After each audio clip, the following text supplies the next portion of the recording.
Monsieur Bourbeau, on est dans un des sentiers des Caps de Charlevoix. Quels sont les services qu'on trouve ici dans le sentier des Caps? En fait, il y en a plusieurs. Il y a la courte randonnée, randonnée d'un jour. Il y a la longue randonnée, 53 km, ceux qui veulent traverser le territoire à partir de Saint-Joachim jusqu'à Petite-Rivière-Saint-François. Il y a l'hébergement refuge. On a 9 refuges. Il y a l'hébergement camping. Aujourd'hui, au mois de février, on a des gens qui font du camping d'hiver. On fait de la location d'équipement, raquettes, ski de fond, bâtons, des choses comme ça, transport de bagages, transport de véhicules. Donc, malgré la COVID et tout ça, il y a quand même possibilité de réserver au niveau de l'hébergement. Ouais, tout à fait. Là, actuellement, bien, tout à fait. En fait, on est limité à 2 cellules familiales, mais on espère que sous peu, là, on va pouvoir revenir à la normale. Ça représente combien de kilomètres en tout de sentiers? Qu'on a à gérer, c'est une centaine de kilomètres de sentiers qu'on a à gérer. En fait, 75 du réseau se trouve sur la côte de Beaupré et 25 du réseau dans la MRC de Charlevoix. Et là, maintenant, on se prépare à vivre la semaine de relâche. Est-ce qu'il y a des activités précises qui seront pour la semaine de relâche? Pas vraiment, non. Mais on s'attend à voir plusieurs familles qui vont venir nous visiter. Aussi, si on regarde les sentiers d'hiver, d'été, est-ce qu'il y a certains sentiers qui ne sont pas accessibles l'hiver parce qu'ils sont plus restreints ou c'est tous les mêmes sentiers autant l'hiver que l'été? Certains sentiers sont plus difficiles d'accès l'hiver. Les sentiers qui descendent les caps vers le fleuve, évidemment, c'est plus dangereux. C'est une clientèle plus aguerrie qui va y aller, mais ce n'est pas des sentiers qu'on va recommander d'entrée de jeu aux clients d'aller visiter. Donc, vous leur suggérez peut-être, pour des gens moins habiles, d'aller dans d'autres sentiers. Tout à fait. C'est leur sécurité qui prime avant tout, hein. Je regarde aussi les entre deux saisons, soit le printemps et l'automne. Est-ce que vous avez un moment de pause parce que les sentiers sont un peu plus difficiles d'accès, plus boiteux, on pourrait dire? Moi, je vous dirais, oui, plus boiteux, c'est le mot. En fait, je vous dirais qu'à partir de la mi-avril, on ferme jusqu'au début juin. Essentiellement, c'est parce qu'il y a des endroits où il reste beaucoup de neige, il y a des endroits où la neige a fondu, alors ça devient pour le randonneur difficile d'accès. Mais surtout, s'il y a un problème, pour nous, c'est difficile d'intervenir puis de faire une intervention. Et pour vous, ça vous donne un temps de pause, un petit repos. Alors, c'est le temps qu'on profite pour peinturer les refuges. Vous avez eu dernièrement, durant l'automne, une entente qui a été prise avec le Massif. Ça consiste en quoi, cette entente? En fait, on a l'ambition, le Sentier des Caps, de développer éventuellement du vélo de montagne, mais en utilisant nos pistes de ski de fond et en utilisant certaines pistes de raquettes. Alors, l'entente, grosso modo, avec le Massif, c'est qu'eux vont nous aider à aménager ces pistes-là. Ils ont quand même une expertise qu'ils ont développée depuis quelques années.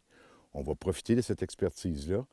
Et en même temps, bien, on se donne, pour nos clientèles respectives, on se donne certains avantages. Alors, les titulaires de passe de saison de ski de fond ont des rabais sur le billet journalier de ski alpin et leur clientèle ont des rabais chez nous au Sentier des Caps. Vous parlez justement de votre clientèle. Est-ce qu'il y a plusieurs personnes qui peuvent s'abonner à l'année? À l'année, non. Nous autres, c'est des passes saisonnières. Alors, pour l'été, on a une passe pour la randonnée pédestre l'été. Puis on a des passes pour en fait, pour l'hiver. On dit la randonnée, ça peut être la raquette, mais ça peut se faire aussi en crampon. Puis dans le secteur du Massif, bien évidemment, il y a la passe saisonnière pour le ski de fond. Et ça revient combien de passes, disons qu'on y va en plein hiver comme ici, là, ça revient combien par... Bien, il y a plusieurs créneaux de prix ou de fourchettes de prix, tout dépendant. Est-ce que c'est familial, est-ce que c'est couple, est-ce que c'est senior, adulte, enfant? Moi, je vous inviterais à aller visiter le site web du Sentier des Caps.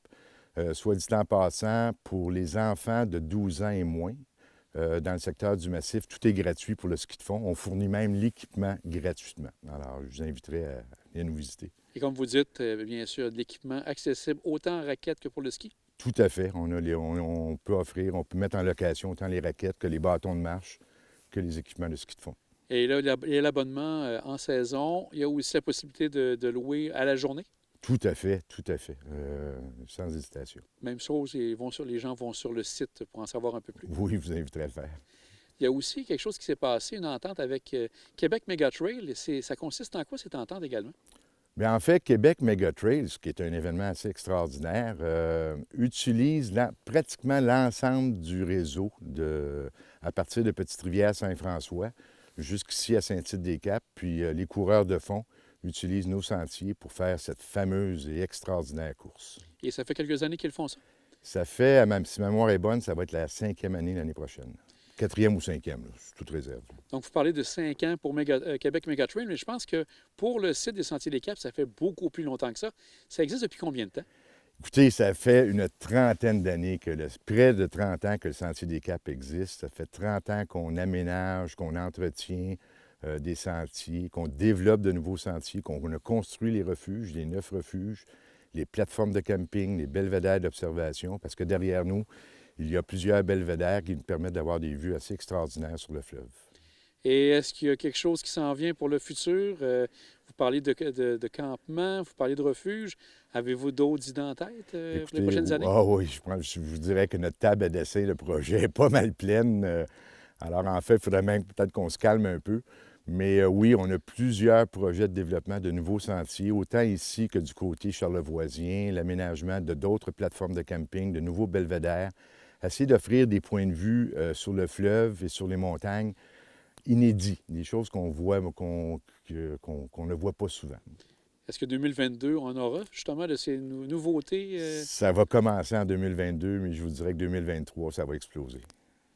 Monsieur Bourbeau, un grand merci et bonne chance pour une bonne année encore ici au Sentier des Caps. Bien, merci beaucoup, vous êtes bien aimable.